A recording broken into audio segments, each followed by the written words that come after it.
Hi, everybody. This is Sam from Korean Association, and welcome to Candidate Corner.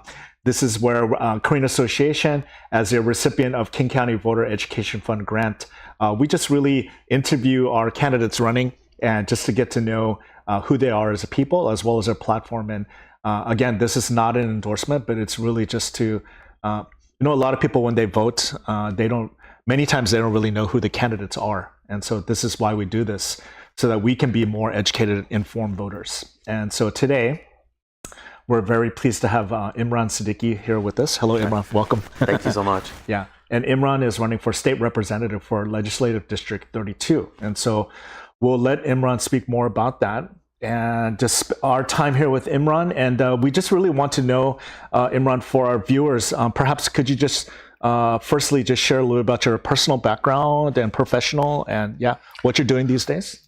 So my family immigrated from India in the 1960s to Auburn, Alabama, of all places. Oh, wow.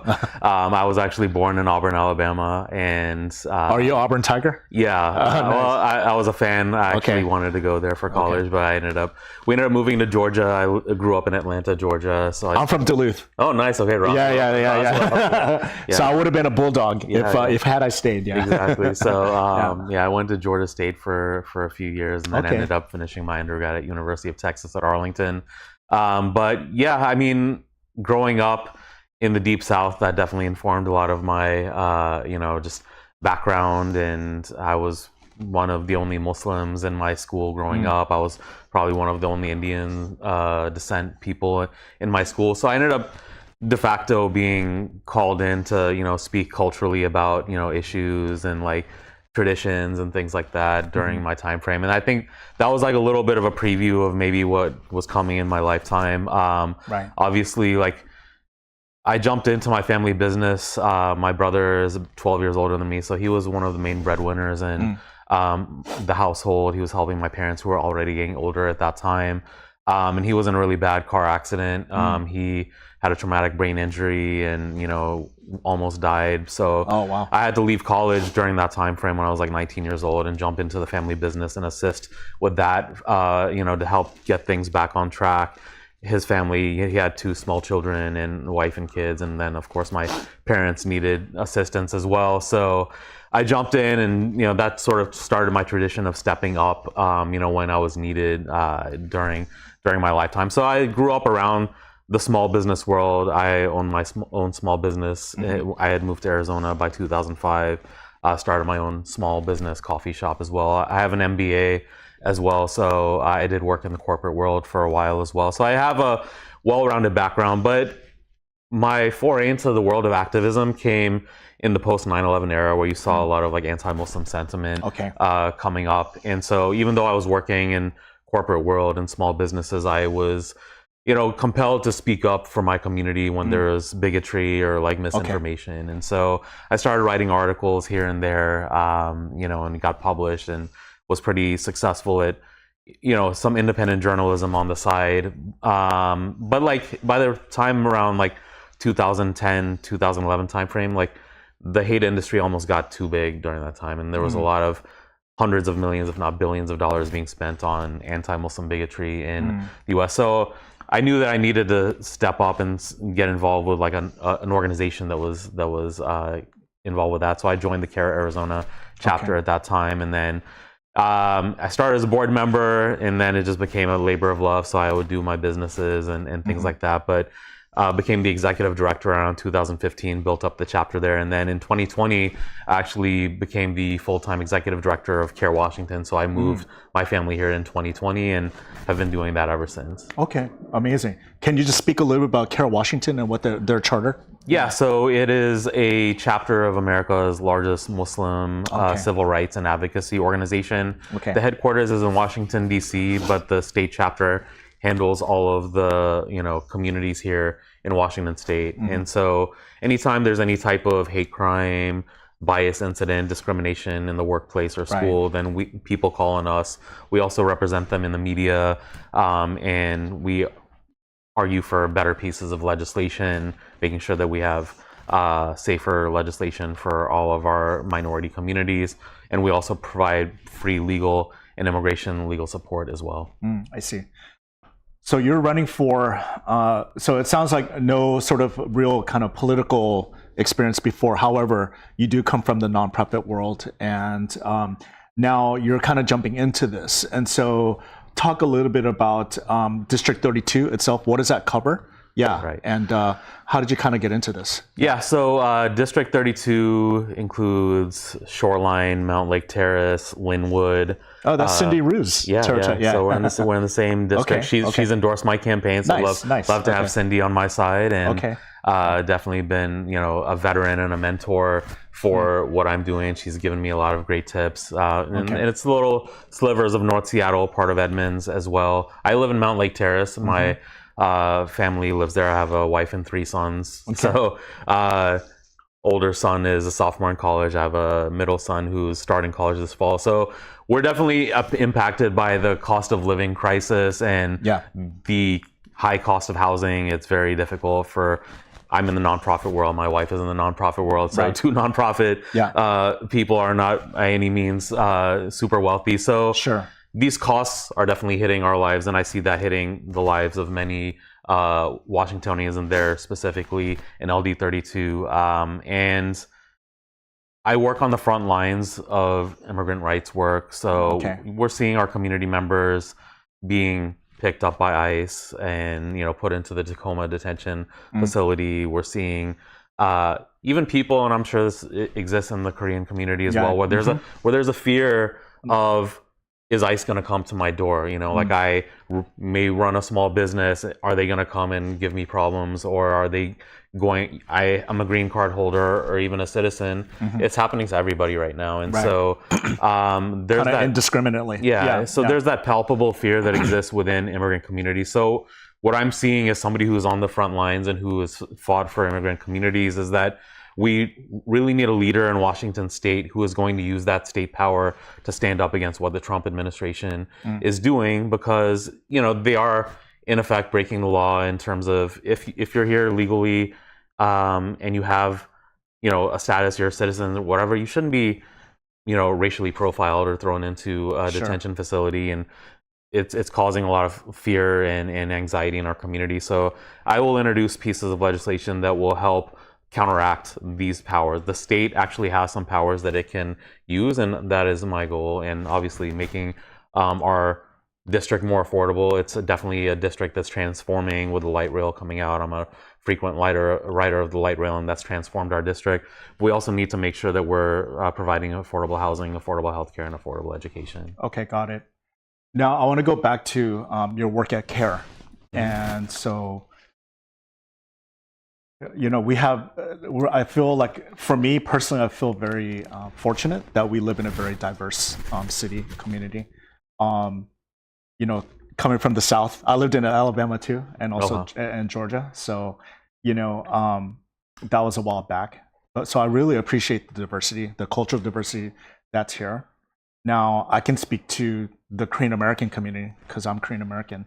You can speak to the Muslim American community. Now, for someone who's learning and their perceptions may be jaded, or they just may not know, can you talk a little bit about when you say Muslim rights, do you have reason to believe that there is some skewed perceptions there? And why is it important for people to understand what is actually going on specific to your community? Yeah. Definitely. I think, especially in the post 9/11 era, you saw the weaponization of certain types of structural racism, I would say, like where you have, these are all issues that we're talking about now, such as like mass surveillance, for example, travel issues, racial profiling. These are all things that now are being deployed against many communities. And so I think my specific community, which is extremely diverse, and we even have Korean American Muslims in our community. So the Muslim community is definitely one of the most Korean American. So it's a very racially diverse community. I think that's one of the main misconceptions. My family came from India, and even though people, the main center of Islam is in Saudi Arabia, Right, or what is right. called Saudi Arabia, Mecca, Right. Medina. Right. Only about 15 to 20% of the global Muslim population is of Arab descent. You know, the vast majority are of South Asian, Southeast Asian background. So it's a very racially diverse. We even have like a Interesting. Cham refugee community here in South Seattle that are from, you know, Laos, Cambodia area. So it's very interesting to see that diversity. But for a religious community, there has been a historic, I would say, misconceptions, misrepresentations, because it has been a almost acceptable form of bigotry. And we've seen this deployed against other communities very recently, like in terms of, you know, how it can be politicized to win political points. And you see that recently. There's been, you know, members of Congress and Trump has used this in the past in terms of, you know, calling it a Muslim ban, or, you know, we're banning Muslims coming to the United States. And so I think that has a spillover effect in terms of people on the ground when you have this type of mindset. So I'll just say, like, it does spill over into violence sometimes. We just had a shooting in a mosque in San Diego just a few days ago, and, you know, 3 people from our community died because people were given misinformation. They were radicalized by bad information. So I try to counteract that, and I work intersectionally. So this, you know, we work alongside our Asian American Pacific Islander community to fight bigotry that hits this community as well. I consider myself to be a part of a AAPI community. Okay. And all different communities, Latino community, Black American community as well. So. Okay, great. Thank you for that. So, you know, I asked the question because, I mean, understanding, we believe as GSKA, is really the key to maybe melt down some of these preconceived notions. Right. Yeah. Yeah. If you can understand your brother or sister, get to know who they are, then sometimes a lot of these things cool down. Exactly. That's why I asked the question, and it's important to understand this. Yeah. Yeah, of course. And, you know, even in our Quran, it says you're created in nations so you can get to know one another. So it's like that is a core tenet of our belief. Like, we're not, we have been created in different cultures so we can get to know, like, wow, that's a beautiful aspect of your culture. That's a beautiful aspect of another culture. And working alongside, like, so many different communities, I think that has really brought down barriers, because when we work together, we're stronger versus working in our little silos. That's great. Let's get back over to District 32 a little bit, and then you know, Councilmember Matsumoto Kyoko, we interviewed her last year, and then hope she's doing well. And then and you talked about affordability now, specific to Mount Lake Terrace, and that seems, you know, clearly that's affecting everybody in this whole region. And in fact, we'll have to bring that up with my meeting with Mayor Woodward. I have to reschedule that, but I'm just kidding. I'll see him later. But anyways, so you know, as a small business owner, you're an entrepreneur, and with your small business background, you know, sort of in your eyes, like, what could we do collectively, you think, or kind of what needs to be done to kind of, you can't go up forever, you know, we won't be able to live. And so are there some things that we can cool it down with? Yeah. What are some levers? So I come from a MBA background, so I'm by no means an economist, but I understand economics. I have obviously studied this extensively, and so I understand, like, business and supply and demand. And there are certain, I would say, inflection points in American history where there have been maybe wrong turns. You know, I would say the Citizens United ruling, where you have basically unlimited corporate money being spent in elections, I think has, when it first happened, and this was maybe 17, 18 years ago, people were raising the alarm during that time, but we're really living, I would say, in a time where this is impacting every aspect of our life. Because as a human being, you and me, like, we have limited resources in what we can do. We have our vote, we have limited income in terms of what we can spend. So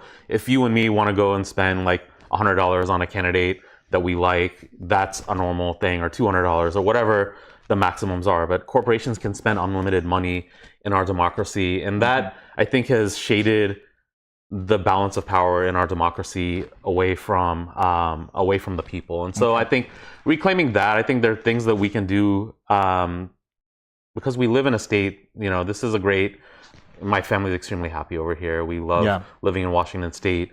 It's a beautiful place, and we don't plan on ever leaving, but for sure, the cost is so high for everyday people. Wages are not going up at a rate where rents are going up. And so we have to, I would say, reassess how our tax system, I would say it's regressive in nature. That's my fundamental operating principle in terms of making sure that if we're paying massive amounts of sales taxes and we're paying just these inflated prices for our gas, for our diapers, for food, taking your family out to eat, that's hitting more of the percentage of our income for working class and middle class families. And we have some of the most profitable corporations, I would say, in the world housed in the state. And we have some of the most ultra wealthy individuals in the state. It's not to say, oh, they need to be taxed into the ground, but I would say there needs to be a more equitable taxation system in terms of that area where we can. And I would say, like, lastly, you and me both work in the realm of nonprofit. So we talk to our policymakers all the time for funding for issues addressing core issues on the ground. And we're often told that we don't have enough funding for human services, legal services, all of this type of stuff. Why don't we have that? And I think if we use this progressive taxation system, we'll be able to create more revenue in a state and provide these services that the community needs. Okay. So just to clarify for our viewers, when you say progressive tax, you mean that the higher income earners, the actual tax rate goes in parallel with that? Is it more or less? So like, like this millionaire's tax, I think was a step in the right direction, because first million is free in annual salary, and so this would only impact 20,000 total taxpayers in Washington State. And so a small tax on anything above $1 million, I think is something that is doable. And so, I would say, like, even corporate loopholes, because even when the millionaire's tax was being negotiated, there were some corporate loopholes and estate taxes that were rolled back. And so we want to make sure that those are not rolled back, because these provide vital sources of revenue for our education system, for our healthcare system, and other vital human services. Okay. And then very quickly, so this opportunity came up to run for state representative for District 32. And personally for you, other than your work in the nonprofit, for you, clearly you caring for your community, and you see the needs as a business owner and raising a family in District 32. Why personally would you put your name in the hat to run for this position? I think what does it mean most to you? I think it's a vital time in our lifetimes. I think this is the most consequential election in our lifetimes. And if you look at some of the other cities across the US, there is like a renewed excitement in electoral politics, because people are tired of just the same old, oh, this person is anointed for this seat. The party is going to just select this person. They're going to sit there for 20 years and not really accomplish a whole lot. People, when they see candidates who are running on issues, standing up against the bigotry of this administration, somebody who's going to address the ICE situation, somebody who's going to address affordability, and somebody who's going to stand up for all marginalized communities. I think that resonates with a lot of people, and it definitely resonates with the younger generation. I've been at the doors in LD32, and people are excited. They want somebody who's going to be using their platform to stand up and fight, for these communities, versus, yes, I'll vote, yes on this thing, but I'm not going to make it my priority in the legislature. I'm not going to introduce new bills. That's, I think, what the old school, the person who's sitting in the seat right now is not, I would say, done the best job of using her platform to do this the best. So I would use that. So you're a proponent for your community. Correct. As somebody that lives there. Yes. Okay. Great. And finally, I want to just touch upon, the reason why we're doing this is, kind of a personal mission for us. And regardless of your background, your lifestyle, or whatever that may be, and regardless of your political skew, whatever that may be, we want to make sure that we just show up. We just have to show up and vote, because that's what matters. we're not trying to pick a particular path or a lane that you have to go.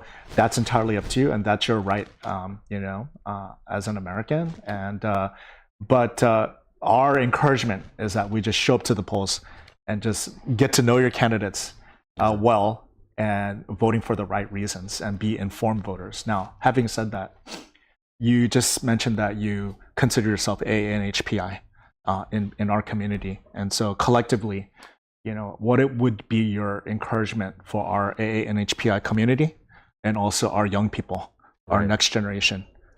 Why is it so important for them to, whether they vote for you or whoever, why is it so important for them to come out, and what is your encouragement for them? As somebody who considers themselves Asian American Pacific Islander, and I see in our political system that oftentimes our communities feel a distance between themselves and their elected officials. They'll get the ballot in the mail, it'll come in the mail, they may not open it, they may not feel, I don't know what this LD32 person is going to do, I don't know what this... Hence why we're... Right. Yeah. So they feel, I would say it's called political efficacy. They don't feel as though their vote or their voice means something. And so... and that resonates with the younger generation. Why should they care? I have two sons that are going to be voting in this election. Why should their generation care about what's happening here? And this is the generation that they're going to inherit. And as we've seen with other elections, when we show up and when we push back against some of these things that we don't like, we can actually win. These are, regardless of what your political affiliation is, if we're seeing our court systems stand up for things that are right and defeat, unjust laws. We're seeing candidates who came out of nowhere and, really energize their communities, and people feel represented for the first time. And so that's something that I pride myself in. At my core, I'm a community leader, and I'm not, I have 4 attorneys that work for me in my organization. I'm not an attorney myself, right? But oftentimes my community members will reach out to me because they want an answer from the executive director. Right. They want some type of answer from me. So I'm always responsive. Even if I don't have the immediate answer, I'm going to always approach them with empathy, with responsiveness. And that's really what we need out of our elected officials right now. People who are approachable, who care about their community. And so that's what I'm going to apply towards my constituents and the LD32, all of these cities, the same philosophy that I've carried for the past 16 years in this work. Okay, great. And then lastly, if elected, maybe sort of just go over kind of your top 3 things on your charter. What does your first 6 month to a year window look like for you? Yeah. So, there's an immediate need, I would say, on a legislative level to address the things that are going on with ICE. So I would introduce pieces of legislation that would allow for Washingtonians to be able to bring legal action. If somebody is injured, if they have their property damaged, by ICE agents, who are out there and conducting these illegal incursions on people's homes, their businesses, I want to introduce a state law that will actually provide them a legal pathway to take action. So there's no impunity on a federal level. So that's one of the things that I'll champion there. So standing up against ICE. Okay. Secondarily, making the state more affordable. So I'll champion pieces of legislation that will make sure that we address the affordability problem. So, making sure that we don't roll back the state tax any further. We want to address housing, education, all of these things. So making sure that we, on a state level, have funding for all of these things, making sure that our education system, as a parent of 3 sons, that is fully funded. And then lastly, just things that protect our immigrant community. So I work intersectionally, like I said, with groups like Washington Area Immigrant Solidarity Network and many others. And our data is extremely important. So making sure that data of people is safeguarded by the state. So ensuring that we have the correct protections. I testified on a bill called the Immigrant Worker Protection Act that the Attorney General introduced. So still championing data protections internally within our legislature, making sure that there's no backdoors of potentially adverse actions coming from that. I see. Okay. All right, great, Imraan, thank you. And so how can we, your constituents and supporters help you? What are some of your needs? And do you have like a website that you would like to? Yeah, it's sure. peopleforimran.com. So Okay. Imran is spelled IMRAAN, so 2 A's. So peopleforimran.com. You can take a look at our platform there. And we'd love to have volunteers, people door knocking in LD32. I think people are getting excited. We just had some really good canvassing events this past week. So definitely reach out if you have questions on how you can get involved. I'd love to have you as part of the campaign. Awesome. All right. Thank you very much. So much. Yeah. Thanks for coming. Appreciate it. Thank you, everybody. And thank you, viewers. You can catch us, Candidates Corner. Check it out for updates on our YouTube channel, GSKA space TV. Okay. Thank you once again. Take care.